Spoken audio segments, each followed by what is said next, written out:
उनकी जब हम किताबें और आगे की पढ़ते हैं, हील योर माइंड, सकारात्मक सोच की अपार शक्ति, उसमें तो शरीर का इतना सुंदर विवरण उन्होंने दिया हुआ है, हर बीमारी का उदाहरण के साथ, पेशेंट के साथ। तो हमको ध्यान में आता है कि कैसे हमारे विचार काम करते हैं हमारे शरीर के ऊपर। मैं मानती हूँ कि हम खुद अपने शरीर में हर तथाकथित रोग को उत्पन्न करते हैं। जीवन में बाकी हर किसी चीज की तरह शरीर हमारे आंतरिक विचारों और धारणाओं का दर्पण है। सब अपने आप को म्यूट रखेंगे प्लीज।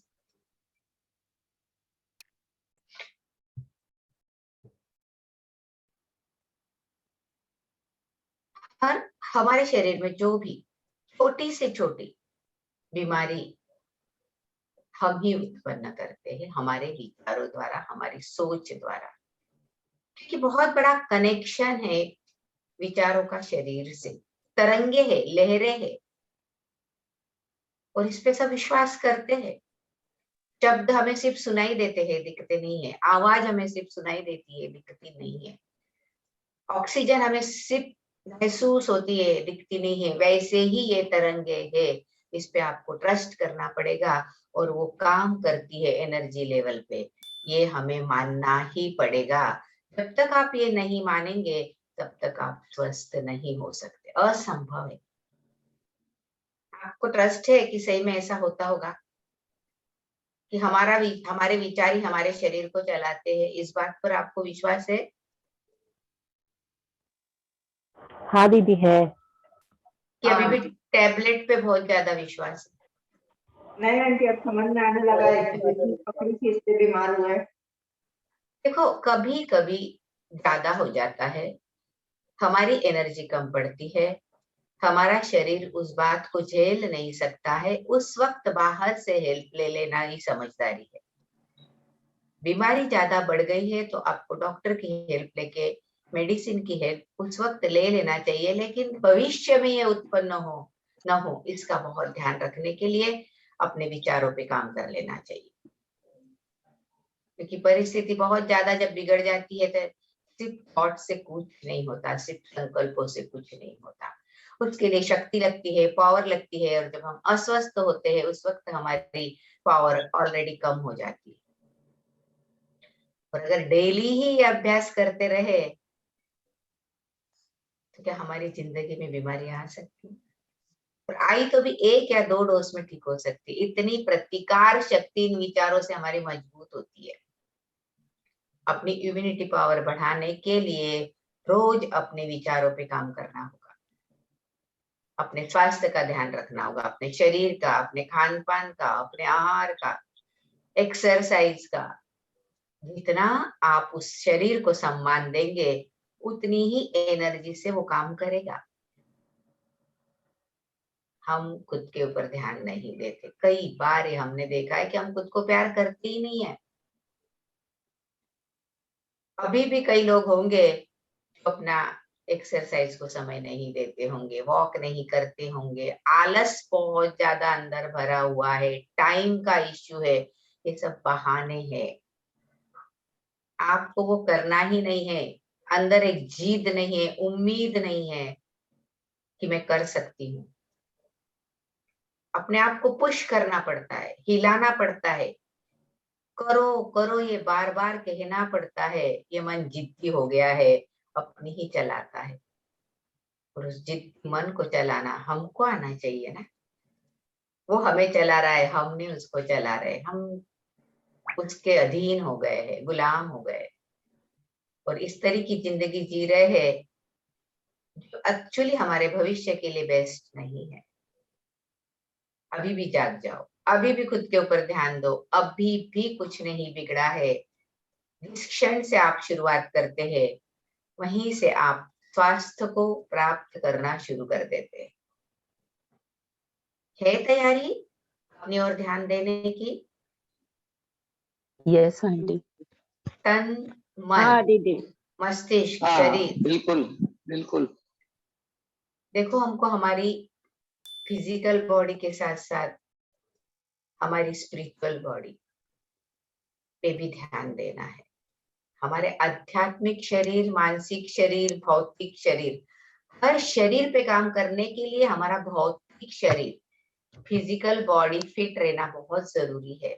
अन्यथा हम बहुत ज्यादा डिस्टर्ब रहते हैं और हम जो अचीव करना चाहते हैं वो हम अचीव नहीं कर पाते हैं, क्योंकि इतना सा आंख में तिनका भी गया तो हम परेशान रहते हैं जब तक वो नहीं निकलता। दूसरी ओर ध्यान देना तो असंभव हो जाता है उस वक्त। इस शरीर में कहीं भी पेन हमें बिल्कुल ही सहन नहीं होता है। इसलिए स्वस्थ शरीर ही अध्यात्म की ओर बढ़ सकता है। और जब हम अध्यात्म के लेवल पर पहुंच जाते हैं तो हमारे शरीर में बीमारी आने का कोई कारण नहीं रहता है। Spiritual level actual spiritual level होना चाहिए। मैंने उसमें कोई निगेटिविटी नहीं, कोई नकारात्मकता नहीं, कोई चिंता नहीं, कोई डर नहीं, कोई गुस्सा नहीं। हर चीज पे ट्रस्ट, भरोसा और उम्मीद कि सब अच्छा ही होने वाला है, तभी जाके हमारी जिंदगी में सब कुछ बढ़िया होगा। शरीर हमेशा हमसे बात करता है यदि हम उसे सुनने का समय निकाले। आपके शरीर की हर कोशिका आपके सोचे गए हर विचार और बोले गए हर शब्द के प्रति प्रतिक्रिया व्यक्त करती है। अब समय निकालो, कहाँ पेन है देखो, वो पार्ट क्यों दुख रहा है देखो, उस पार्ट के बारे में क्या थॉट्स बताए गए हैं वो चेक करो, और अब हमें क्या बदलना है उसे बदलना होगा। ये पहले भी हमने कई बार सुना है, लेकिन अभी भी हमें एक दूसरे का कनेक्शन देखने में कठिनाई हो रही है। समझना कठिन हो रहा है कि कैसे मैं मैच करूं मेरे विचारों को और इस दर्द को, इस पेन को। ये होता है एक दो, हाँ, मुझे एक दो लोग ऐसा बताओ कि आपकी कौन सी परेशानी है, आपको ऐसा क्या होता है जिससे पेन बार बार आ जाता है। कौन सा वो पेन है, वो पार्ट मुझे बताओ। कमर दर्द, कमर दर्द, हाँ, कमर और कंधे बहुत दुखते हैं दीदी। सर, एक दो चीजें लेते हैं। हाँ, एक दो तीन चीज। हाँ, सब कवर होने वाला है, आगे जाके पूरा कवर होने वाला है। सारी बीमारियों के ऊपर हम डिस्कशन करने वाले हैं, इसीलिए मॉर्निंग बैच। और ये बहुत ही महत्वपूर्ण लेसन आज शुरू हुआ है। बहुत सजगता के साथ अगर आप इसके ऊपर काम करेंगे, वो विचार क्या है, कैसे है, वो पूरी तरह मैं आपको समझाऊंगी, और कैसे उनको बदलकर अब आपको क्या सोचना है, क्योंकि इतनी सारी एफर्मेशंस मैंने उसी के लिए ऊपर बना के रखी है। बहुत इजी है अपने आप को समझना, लेकिन उसके लिए सजगता बहुत जरूरी है और उसमें निरंतरता बहुत जरूरी। जैसे ही पेन शुरू होता है ना, कोई भी पार्ट में, तुरंत देखना है अभी अभी क्या हुआ, 2 घंटे पहले, 1 घंटे पहले या कल, क्योंकि थॉट गए हैं अंदर, कुछ तो बाहर हुआ है और वो अंदर काम शुरू हो जाता है। अगर जैसे कंधों में दर्द है, कंधे हमारी जिम्मेदारी बताते हैं। हम कहते हैं ना कि बहुत जिम्मेदारियों का बोझ है कंधे, पीठ। यहाँ अगर दर्द होता है तो हम जिम्मेदारियों को संभाल नहीं पा रहे हैं, वो अब हमें बोझ लगने लग गया है। कैसे मैनेज करें, ऐसे सब कुछ मैनेज करे, और ये मन हार जाता है, फिर शरीर भी हार जाता है, और फिर उस बॉडी में पेन होने लगता है, उस पार्ट में पेन होने लगता है।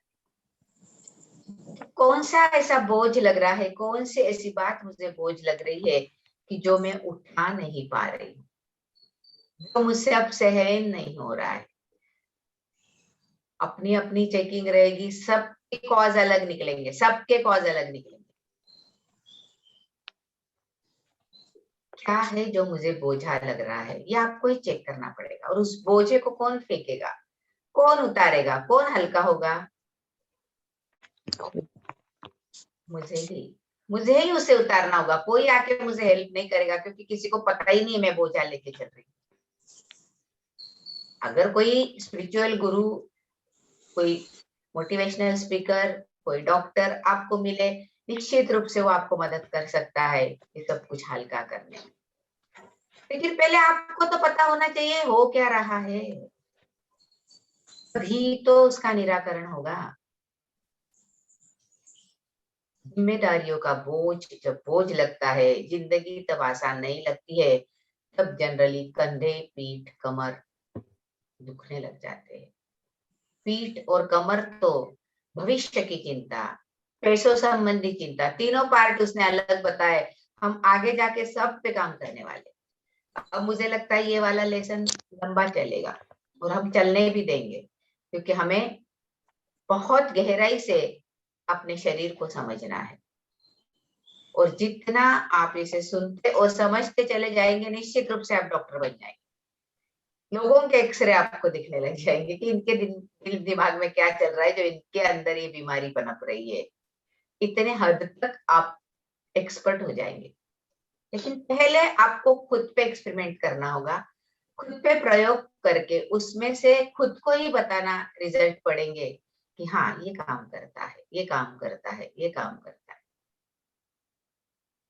जब हम कंधे दुखते तो हम कहते हैं कि जिंदगी का भार मैं आसानी से उठाती हूँ, मेरी जिंदगी बहुत हल्की फुल्की है।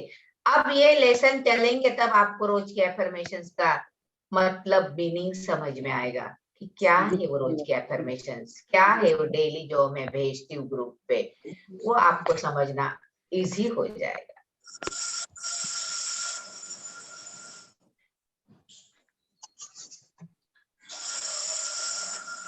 करिश्मा, निर्मला दीदी अपने आप को म्यूट करिए, आवाज आ रही है। आपके शरीर की हर कोशिका, वो कह रही कि हर कोशिका आपके शरीर की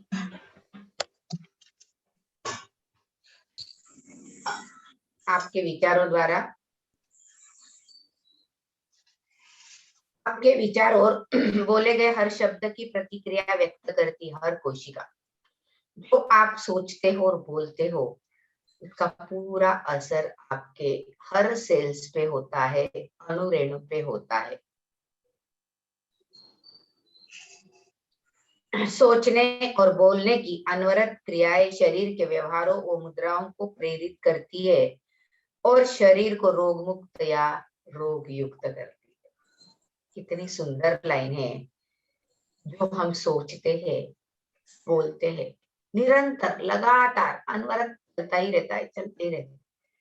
अब अगर वो सोच प्योर है, पॉजिटिव है, तो एक सुंदर झील का निर्माण होगा जो अत्यंत पारदर्शी, जिसका पानी एकदम चमकीला होगा। और अगर विचार निगेटिव है तो कौन सी झील तैयार होगी? एक ऐसा डबका तैयार हो जाएगा जिसमें कीचड़ ही कीचड़। अब आप डिसाइड कीजिए कि आपको क्या तैयार करना है, क्योंकि सब कुछ आपके ही हाथ में, सब कुछ आपके ही हाथ में है। या तो एक सुंदर झील का निर्माण कीजिए या फिर इधर चले जाइए, चॉइस आपकी है। आप क्या चूज करते हैं ये आपके ऊपर है।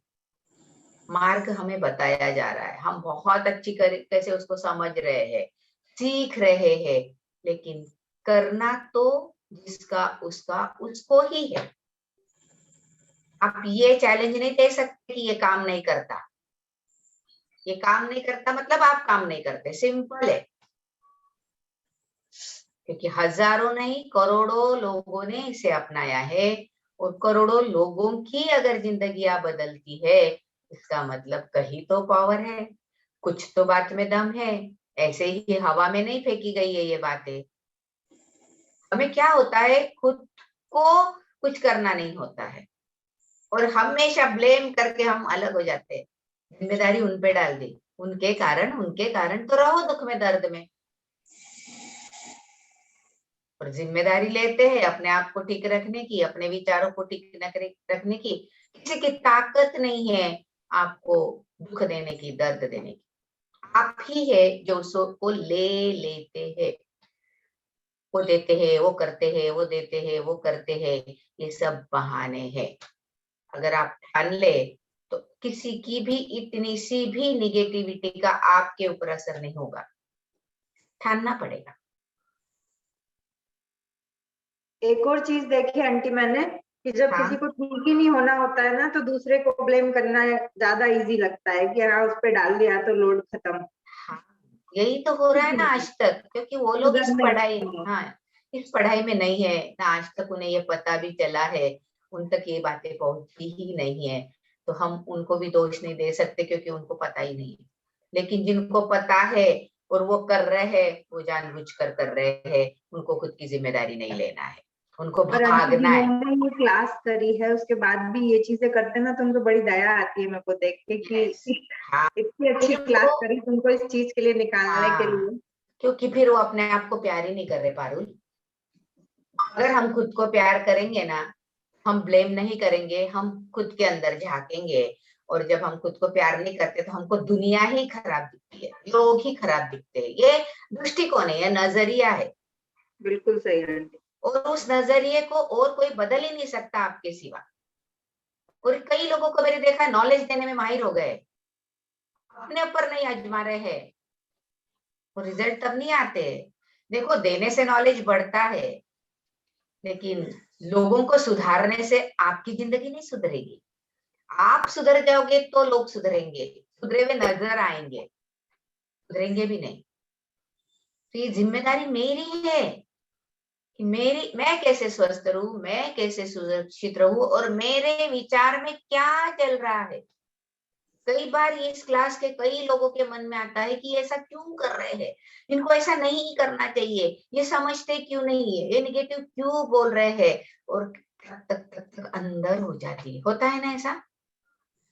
उनको पॉजिटिव करने के चक्कर में हम कब निगेटिव हो जाते हैं हमको ही नहीं समझता है। हाँ, कितना ध्यान रखना है खुद का। आंटी मेरा एक एक्सपीरियंस बताती मैं आपको।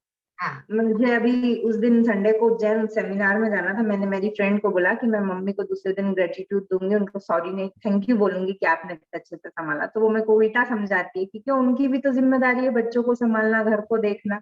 तो एक पल के लिए मेरे को उसकी बात सही लगी, लेकिन दूसरे पल फट से याद आया कि नहीं यार गलत है। मैंने नहीं, हाँ, ग्रेटिट्यूड से चीज बढ़ती है। और अगली बार मम्मी ने मेरे को आगे से बोला कि देखो अभी और भी कभी कहीं जाना हो तो तू चली जाना बेफिक्र होके। ग्रेट, कितना सुंदर। वो सहेली के जो उसको परवरिश हुई है, जो उसके थॉट है, जो उसके अनुभव है, वो बोल रही है, उसको ग्रेटिट्यूड पता नहीं है। और जनरली हम क्या कहते हैं, हाँ फिर उनका भी तो काम नहीं है क्या, है ना, वो काम मना कर रहे हैं, लेकिन उनको ग्रेटिट्यूड देना हमारा काम नहीं है क्या, फिर वो हमारी जिम्मेदारी नहीं है क्या। फिर कोई भी हो, छोटा हो बड़ा हो, सासू माँ, ये जरूरी नहीं, छोटे से छोटा बच्चा है और उसको आपने कोई काम सौंपा है और उसने वो किया है तो आपको थैंक्स देना ही है। वो आपकी जिम्मेदारी है, बहुत बड़ी जिम्मेदारी है ग्रेटिट्यूड देना। तो हमारे आसपास कैसे लोग हैं उसका भी हमारे ऊपर बहुत प्रभाव पड़ता है। अब सजगता आ गई है इसलिए बच गए, अन्यथा क्या होता। मान लेते उसकी बात। हाँ, और हर नहीं दम ऐसा ही इस होता है। आपका नहीं इस फ्रेंड सर्कल कैसा है, आपके आसपास के लोग कैसे है, इस पे बहुत डिपेंड है। हाँ सुरेश भैया। नहीं इस क्लास की वजह से एक सबसे बड़ा बेनिफिट ये हो गया है कि हम किसी पे रिएक्ट ही नहीं होते। उसकी मनस्थिति परिस्थिति हमको अब उस तरह सोचते हैं राइट। या ऐसा क्यों बोला होगा। हाँ, अभी तुरंत जो पहले ऐसा होता था स्पार्क इमीडिएट हम लोग उसको रिटेलिएट करते थे या कुछ बोल देते थे। अब ऐसा नहीं बोलते, उल्टा सामने वाले को समझाने की कोशिश करते हैं, हाँ, ठीक है भाई अभी अगले टाइम ऐसा हो जाएगा। हाँ, एक बहुत बड़ा बेनिफिट राइट, यानी जिसको ये क्लास अच्छे से समझ में आ रही वो जरूर इसी तरह से सोचता होगा। Right, right. और पारुल, अगली बार उस फ्रेंड को जरूर बताना कि ग्रेटिट्यूड का महत्व क्या है। इतने हद तक तो आप पहुंच ही गए हो बेटा। बोला आंटी मैंने उसको दूसरे दिन, तो वो मुस्कुरा के बोलती सच में ऐसा होता है। मैंने तू करके देख, जिन लोगों को तू ग्रेटिट्यूड देगी वो तेरी लाइफ में बढ़ती चली जाएगी। हाँ, सही है ना। क्या होता है, थोड़ी सी गड़बड़ हम कहीं ना कहीं कर देते हैं, वो गड़बड़ करना ही नहीं है आपको, बिल्कुल नहीं करना है। और आगे देखो, आगे की परमिशन भी तो मिल गई ना। अन्यथा क्या होता, ग्रेटिट्यूड नहीं देते, इनको तो अपनी अपनी पड़ी है, इनको जब देखो जब अपने ही क्लासेस करना रहते हैं, अपने ही सेमिनार्स करना रहते हैं, ये बात सामने आती है। और जब ग्रेटिट्यूड देते हैं तो उनकी परमिशन के साथ साथ उनका आशीर्वाद भी हमें मिलता है।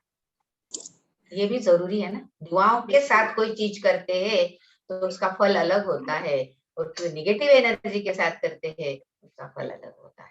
इसलिए बिल्कुल सही हमेशा बोला आंटी। हाँ दुआएं नहीं, कैसी आए ये हमको देखना है।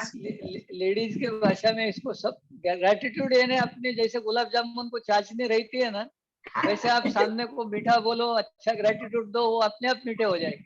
बराबर बराबर। कितने दिन तक वो कड़वे रहेंगे, क्योंकि हमारी मिठाई उसके ऊपर असर करेगी ही करेगी उनके ऊपर। यस, अपनी चाशनी में उनको डुबा दो, उनको भी मीठा कर दो। कितनी अच्छी बात है।